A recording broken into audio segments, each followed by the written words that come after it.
Okay guys, so mag-iwa tayo ng pang pork steak na order sa atin ng ating suki. Yan, ito yung gamit nating knife, oh. 12 inches. Pang steak knife natin to ginagamit pag mga ganito kahaba guys.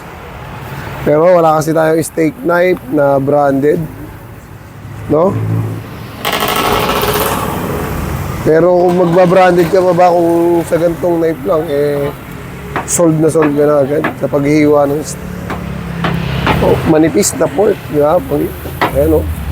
Pang pork steak. Parte ng kasim to guys, oh. Ayan, oh. Pork steak. Sarap. Pag ganito katalas yung knife, sarap maghiwa. Ayan, oh, layer lang, layer. Para hindi zero. Meron, sir. Oh.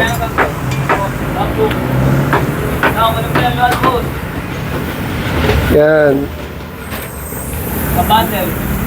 Steak ng pangmayaman to. Pork steak. Ganda ng ano, yung kasi mo.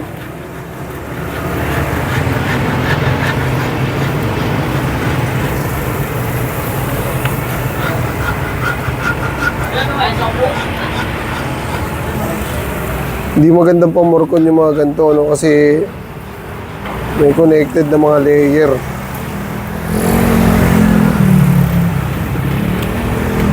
Yan, oh. Grabe, ang ganda, oh. Napakaganda ng ating pork steak. Diba? Unti-unti ko lang kasi maliit lang yung sangkala natin. Para kasya-kasya lang siya.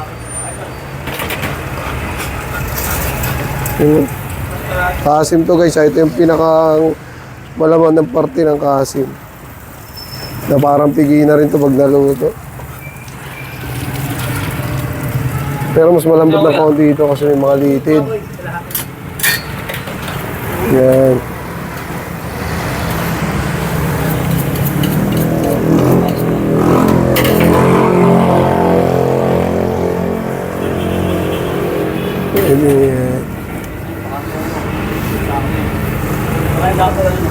Sarap mag pork steak.